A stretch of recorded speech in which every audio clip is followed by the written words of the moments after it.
ہم جیت چکے ہیں، تم ہار چکے ہو، وہ کر چکا ہے۔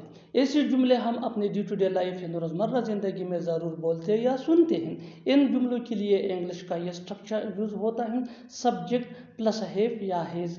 ہیو یہ آئی وی دے یا پلورل نیم کے ساتھ یوز ہوتا ہے، ہیز یہ ہی شی اٹ یا سنگولر نیم کے ساتھ یوز ہوتا ہے، پلس وی 3 یعنی third form of verb plus ادم ورڈز۔ اچھی طرح سمجھنے کے لیے کچھ مثالیں دیکھتے ہیں۔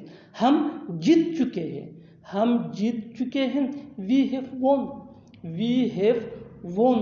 تم ہار چکے ہو، تم ہار چکے ہو، you have lost، you have lost۔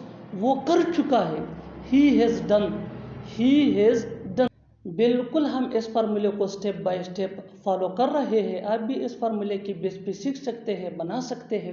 اس سے بہت سے جملے انگریزی زبان میں آسانی سے that can be really helpful۔ اچھی طرح سمجھنے کے لیے ایک اور مثال دیکھتے ہیں، one more example for better understanding۔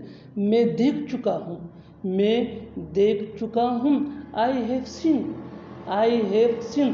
اور آخر میں یہ سینٹنس آپ کے لیے کانورسیشن میں اس کا جواب ضرور دینا۔ وہ جا چکا ہے، وہ جا چکا ہے۔ Subscribe to English PS for more advanced English sentence structure۔ Thanks, مننا۔